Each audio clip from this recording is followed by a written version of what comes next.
Speaker for this afternoon is we're pleased to have Dr. Paul Turek.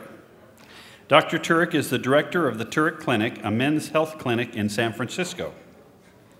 Please help me welcome Dr. Turek.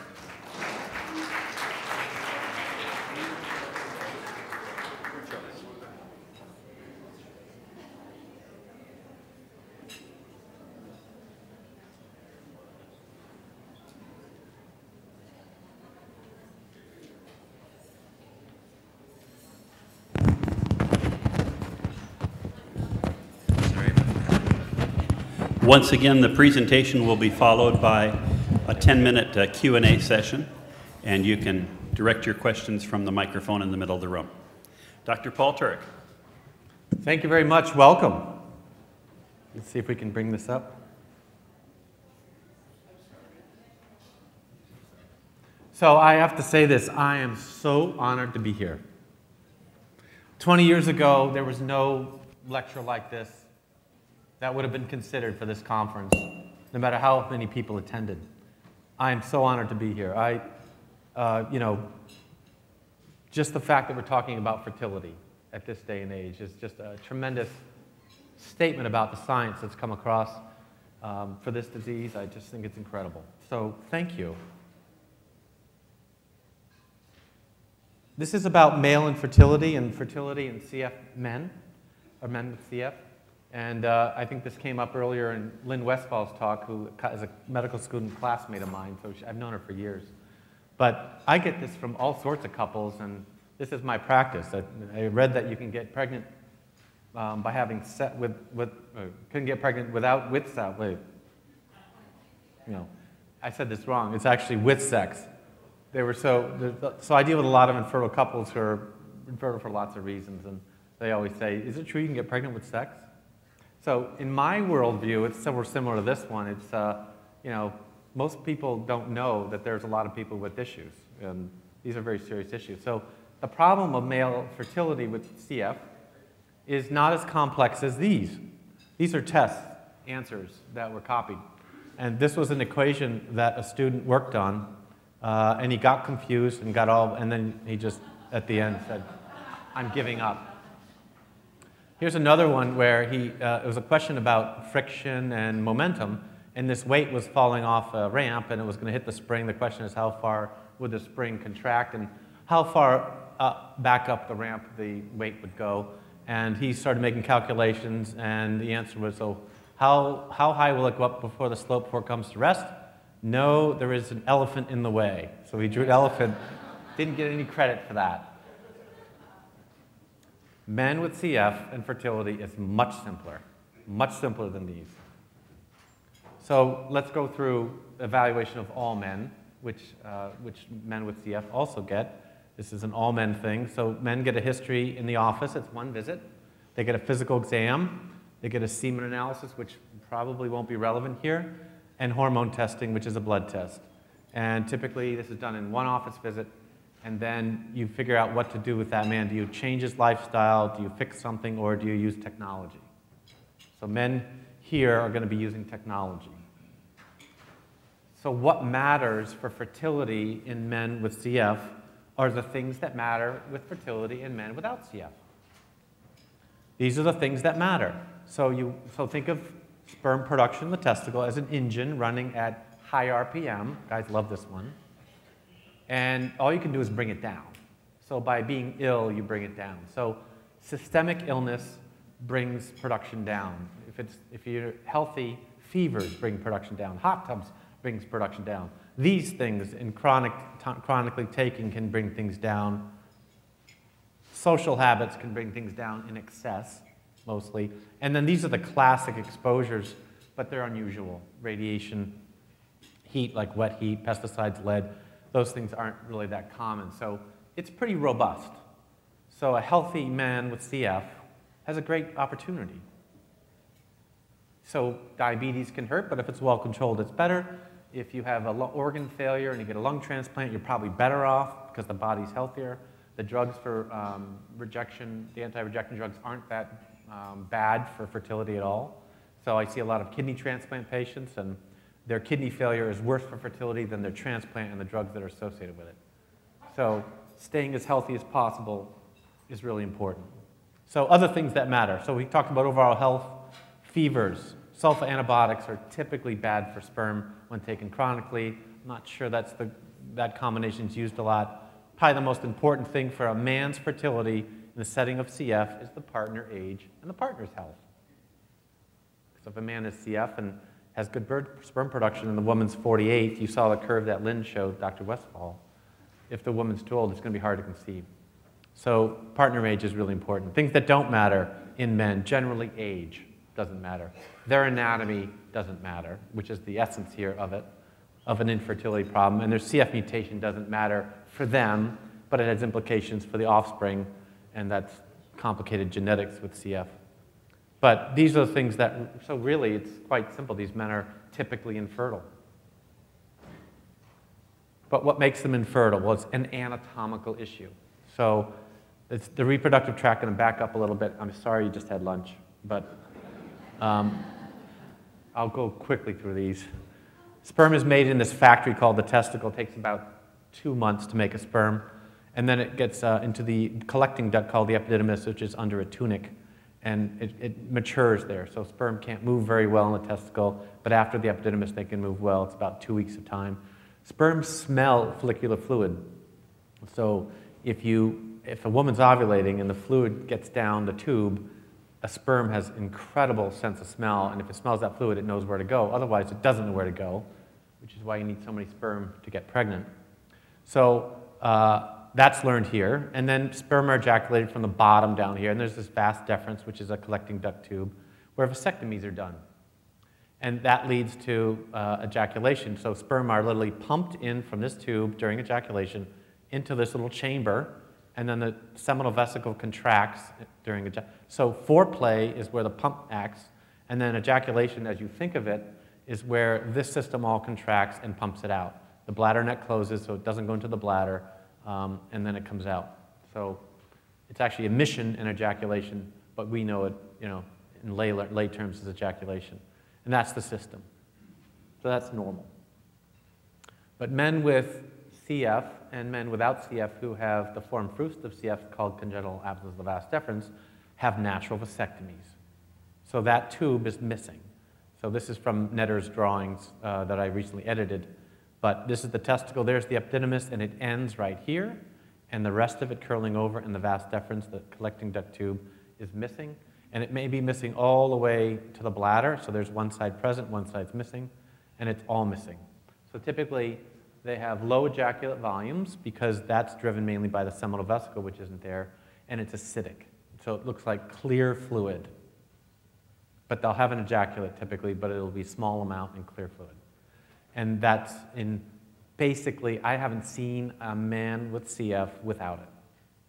And in men who are carriers, depending on the carrier status and the mutation, they are born without the vas deferens as the only manifestation that's similar to CF. And it was interesting because in 1989, the CF gene was cloned. CF patients, it was cloned from CF patients. And then there was this group of men who looked like CF patients who didn't have the disease, didn't have sweat chloride test positive stuff, and they had missing vas deferens on both sides. And these guys were tested for the same mutations, and lo and behold, they had the same mutations, but they weren't as severe. So it's like early penetrant, like a less penetrated form of CF. So for some reason, this system is real sensitive to the CF gene. Sorry about this. This is an actual picture of surgically. The epididymis ends here, and it should be going down, and should have a vas, and it's missing. And that's an epidemiologic issue, and I think I didn't put those slides in. Yeah. So that's really it for these men. That's really it. It's a natural vasectomy. We don't have stem cell technology to rebuild the system. There's too much missing. If it were a segmental block, I could fix it with microsurgery, and I do that all the time, but you can't. So we approach these men as saying, you can't do it naturally, but we can help you. So typically, one of the most important things, because I see a lot of men with absent vas deferens who are otherwise normal, healthy men who can actually transmit CF because they carry usually one major mutation and a 5T variant, another sort of minor mutation that gives them the look. And I see some CF patients, I clap first, saying, I'm so glad you're here, and that you're thinking about this. And then they go through genetic counseling, and I do it non-prescriptively, and they get this sort of assessed. So I think that's all very important for that, because there's other kinds of genetic infertility I deal with all the time. The Y chromosome is a very common hotspot for mutations, and that has implications too. So here's what we know about the Y chromosome. It has a bullshitting gene, has it's a male answer syndrome, a beer consumption controlling factor. I like the vehicular attraction cluster, VARUM, channel flipping gene, pseudo self-confidence gene, ability to remember and tell jokes gene, the rock throwing region, right? Pre-adolescent fascination with arachnidia, reptilia, and rodentia, male bonding locus, softball, sports page, and football teams, air guitar gene, inability to see and hear the obvious. So there's your Y chromosome. This is made up by someone who studied it heavily, and I thank her, Mary Beth Garrity. So, there's actually a gene missing here that controls a lot of fertility. So this is common in our field, that we have fertility in men being genetically driven, and so the genetics is usually pretty well figured out. We deal with it all the time, and we try not to transmit things. And the CFTR gene is just a little more complex than anything else we deal with, okay? With the now 1,800 mutations and all that stuff, so that's really important. And the way it affects the system is there's a duct called the Wolffian duct during development, and for some reason, it's very dose sensitive to the CFTR gene and the protein, and if you're missing a little bit of it, you do not develop your Wolffian ducts, which is this one, and sometimes men don't develop their ureters either, and they're missing a kidney too. So when you just have the early version of this, the subtle version of it called congenital absence of the vas deferens, which I see weekly, they can have a missing vas on one side, but still they don't have sperm counts because more subtle blockages are found on the other side. And if they have both tubes missing, like men with CF, then they have no sperm counts. And any segment of the tube can be missing. But typically, you're missing a seminal vesicle, which drives ejaculate volume.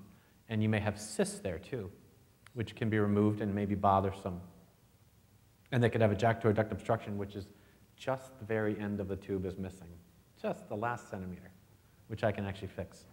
And then they may have other cysts, et cetera. So not CF, but I'm very comfortable with it. 12% roughly of the population I see.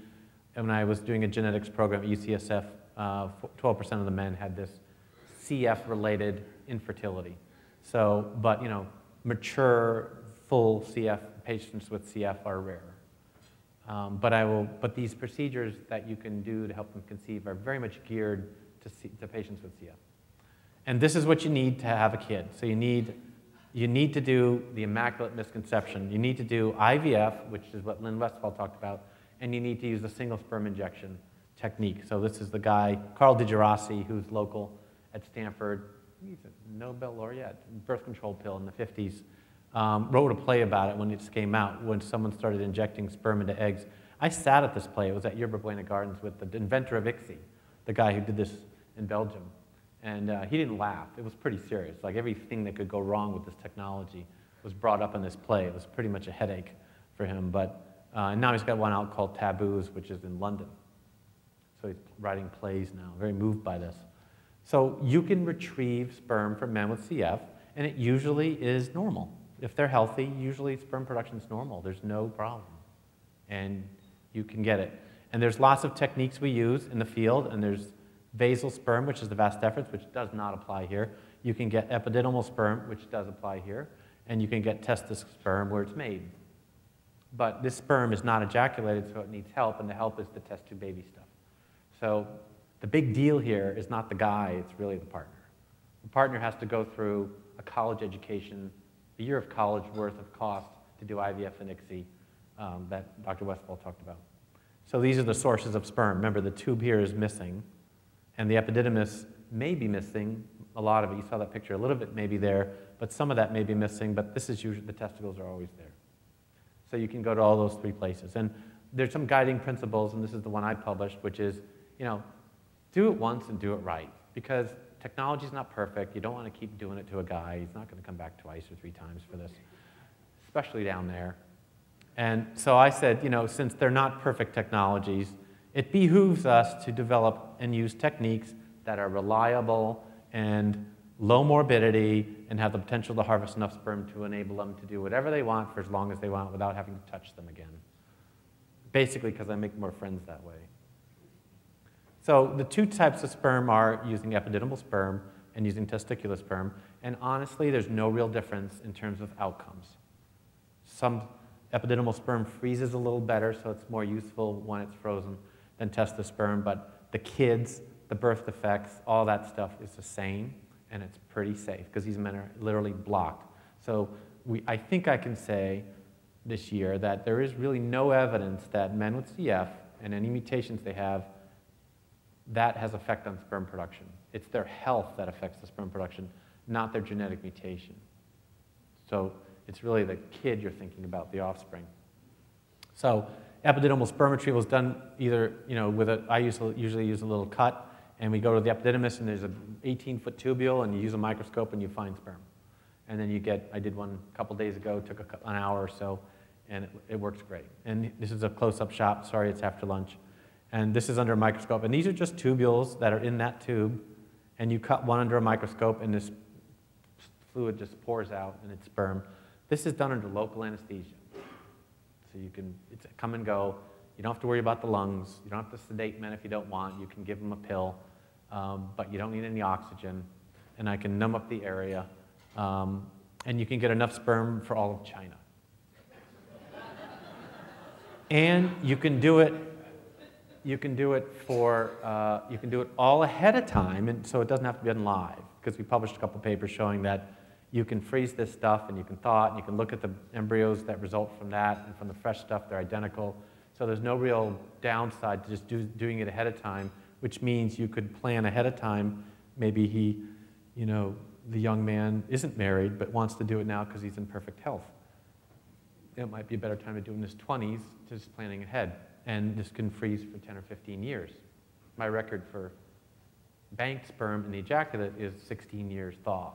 I think the overall record is 23 years and working fine. It's an amazing, sperm are amazing. And they take an average of 2 pain pills, and it takes 1 to 2 days to recover. And there's a 1% complication rate or less. I don't remember the last time we had a complication. And about 1% of the time, they either use up the sperm, it doesn't thaw well, or something else. The bank has a problem, and then you have to do it again. So it's very unusual. So this is perfectly suited for men who pay attention to all the parts of their body and all that stuff, and need good care without a lot of general anesthesia and complicated procedures. You can also do it percutaneously, meaning that you can just go through the skin. So you don't have to make a cut like I did and heal that. And that's very popular, but it's a little more random because, and I'll explain why I prefer one. So microscopic epididymal, this is an incision about 1/4 inch. This is a needle aspiration. And here's why I like this one, and I don't really do this one. This is probably a little cheaper. The recovery is the same.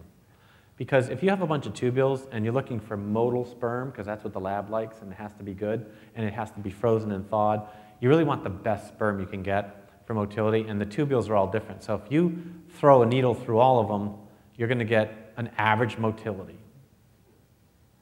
and some blood. And if you can pick the tubule you want, you can get the tubule with the highest motility. So as a reliability issue, the open procedure is much more reliable and will get you the best sperm and pretty much ensure you won't need another procedure, whereas this typically is repeated. And it does induce obstruction, so it may not be repeatable. So that's just a technical point. So, and then you can go to the testicle. So some men with CF have very little epididymis, so you don't have the option. And you can tell in physical exam in the office how much they have. But usually there's something coming off the testicle that's anatomically part of it, but sometimes it's very small and there's nothing in it. So you could start looking for epididymis and go to the testicle. Testicle's still fine. And you can get it in lots of ways. You can do a biopsy. I'm really sorry about that.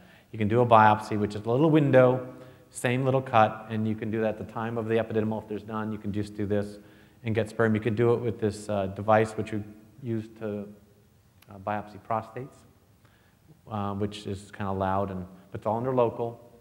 And you can get that too, and you get generally less of it, and it doesn't freeze and thaw as well, so you might need another procedure. But again, local anesthesia for everything. And typically 1 day of downtime, and you can shower the next day, everything. So the problem, again, is that you can't use this with sex. You can't use this with low-tech techniques, so no-tech, low-tech, high-tech. You can't use it with inseminations because the sperm simply doesn't smell, it doesn't move well, and the immune system in the woman's reproductive tract is like a tidal wave, and that's why you need so many. It's just harsh on these little guys. They don't really know what to do and where do I go, and so you gotta help them out. So if you do IVF, where you take the sperm and put it in a dish right next to the egg, right? She said it was 20,000 to 50,000 sperm. So you go through all this.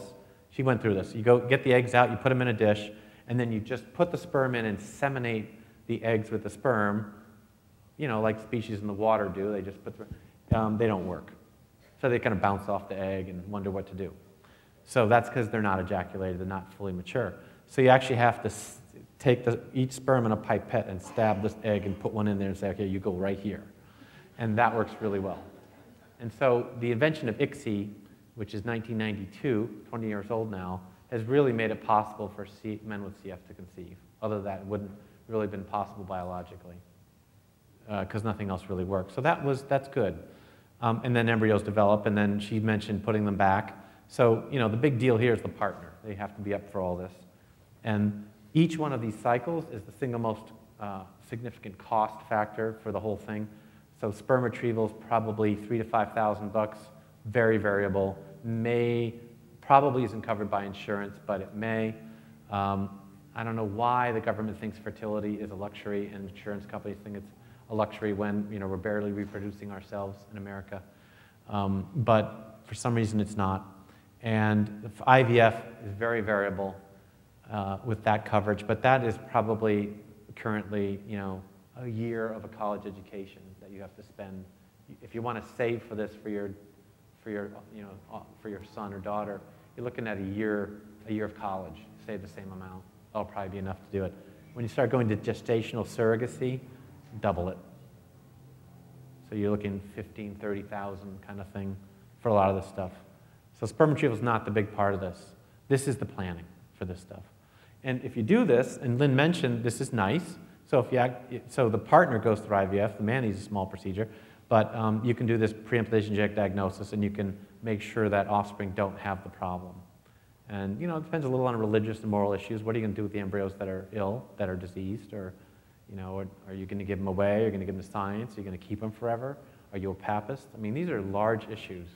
Don't underestimate the impact of those on you, because these are thousands of dollars to store every year, and you may not decide to go forward because of you're not sure what you were going to do with the leftovers on this kind of thing. These are large issues to talk about and plan for. So some men who have cystic fibrosis also have a production problem, and they're not normal. And that rate is about the same as anyone else for having a problem.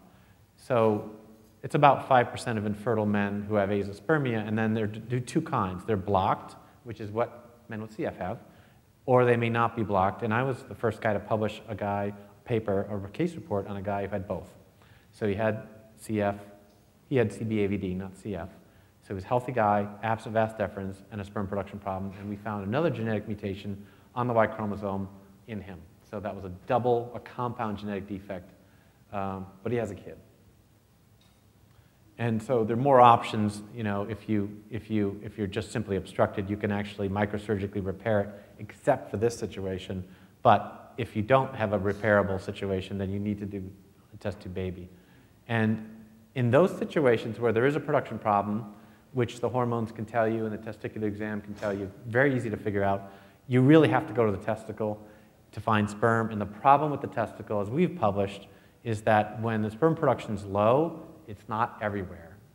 So these are really hard cases because You have this blockage for sure because you're missing a vas, but then the testicle has pockets of sperm and it's not everywhere. So it's like climbing an apple tree to get those great Macintosh apples, and you're on a branch that has nothing, but the branch over there, which you can't climb for some reason, is got a bunch on. So it's patchy. And we've developed a method called mapping to figure out what that is. And the first paper we published 12 years ago was a bunch of guys who came to me, not with CF, and just had a problem with sperm production, no sperm in the ejaculate, and their biopsies were done, which was the standard of care, and there are no sperm. And they said, what can we do? And when you're up against the wall like that, you think of things, you get innovative. So I developed mapping, and we mapped these guys in about 8 spots, and we found sperm in about 25% or 30% of those testicles that the biopsy missed, and we found sperm in the other testicle around 20% of the time. So we rescued these guys without hurting them, and that's mapping. I'm sorry, it's after lunch again. But that's the technique that we do, and you literally it's GPS for the testicle, and in any man you can figure out, is he making any sperm? Because not every sperm he makes gets out, or he's blocked, right? So you don't know if a man has CF, if he's got it or not. But other men, even if there's 0 in the ejaculate, most men will have sperm in their testicle at low levels. And that's my 5 or 10 cases a week. So these guys don't scare me.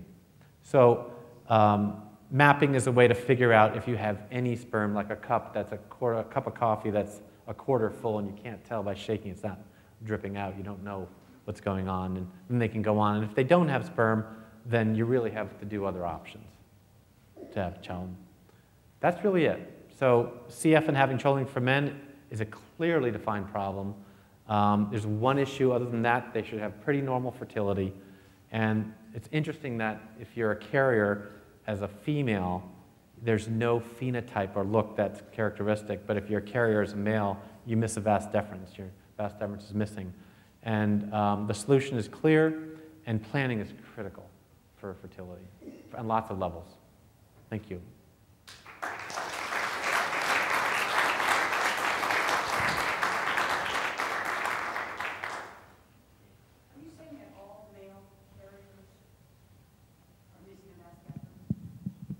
No.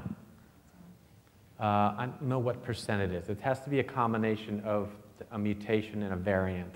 So it depends, because it's a complex gene mutation thing. So, no. And so some men are missing 2 vas deferens. Some men are missing 1, and they have a sperm count from the other side, and they're naturally fertile.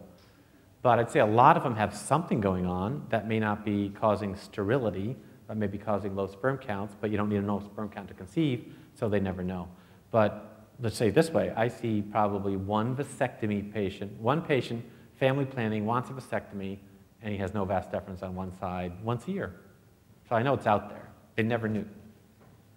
And they could be missing a kidney, because that comes with the package. Thank you so much. I want to invite people who have questions to come to the microphone, please.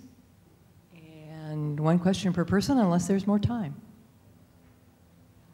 Great talk, Dr. Turek. So tell us the biology of sperm that develop in 2 months but never get ejaculated, and where do they go? What happens to them? And so unlike elephants, they don't die there. So sperm are made and they get out, and they typically go to the remnant of the epididymis, which becomes a junkyard, and it gets disassembled and goes out. But if you don't have an epididymis, then the testicle in the collecting duct portion of the testicle, it probably degrades and then gets reabsorbed, just like after a vasectomy. They basically have lifelong vasectomies. Yeah, and so I just put out a paper, a podium talk, and was on the news a couple weeks ago, looking at vasectomies that are 35 years old. And they look great when you reverse them. So this is just like having a 35-year-old vasectomy. And we also did genetic studies with Stanford, with Renee Rea-Parr at Stanford, where we took the stem cells from the testicle and looked at the ability of them to go through meiosis, which is specific for the gonads, not mitosis, which the rest of your body does, and looked at the integrity of that process and the quality controls. And in men who were fertile without a vasectomy, and then a vasectomy, who were blocked for an average of 10 years, and said, could a blockage cause a problem with the genetics of the sperm. So we looked at the machinery that was making it and the quality control. In both men, they were the same. Then we looked at the products, chromosomes and things like that in the sperm, and they were identical and all low, compared to men who had a production problem who were higher. So I'm pretty convinced that the sperm is good. And do you believe that your statement about the carriers, which you were addressing just before my question, is more an issue about not being able to find the second mutation? The second Mutation. That is complex. So we did a paper with Ambry Genetics as one of your sponsors, I think, and they're great. I mean, so the problem, what's typically, and we see this every day, is a Hispanic man with congenital absence of the vas and a woman who's Hispanic or other ethnicity other than Caucasian, black, whatever. And then you have, first of all, that the panels that are developed, because there's 1,800 mutations, so back up. So there's a common sort of European heritage, and there's panels built for them that involve anywhere from 32 to 96 mutations of those 1,800. And they'll pick up 99% of the mutations that that ethnic group has. But those panels are being used for these guys who are Hispanic or Japanese, and it's not working.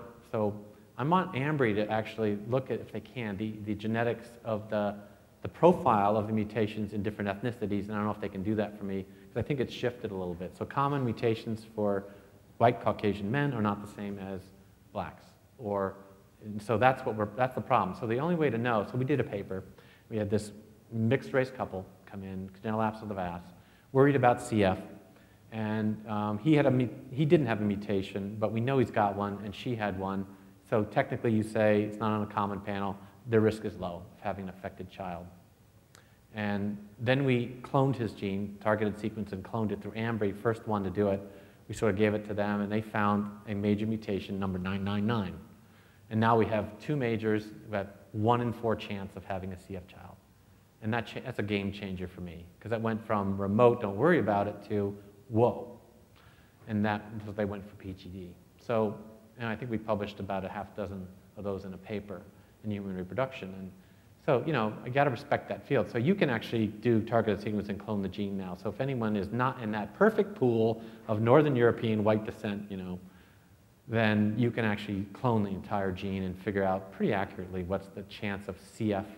You can't predict the chance of absence of the vas deferens. So you can't predict infertility without CF very easily. Nothing else life-threatening about that. But. Okay, thank you very much.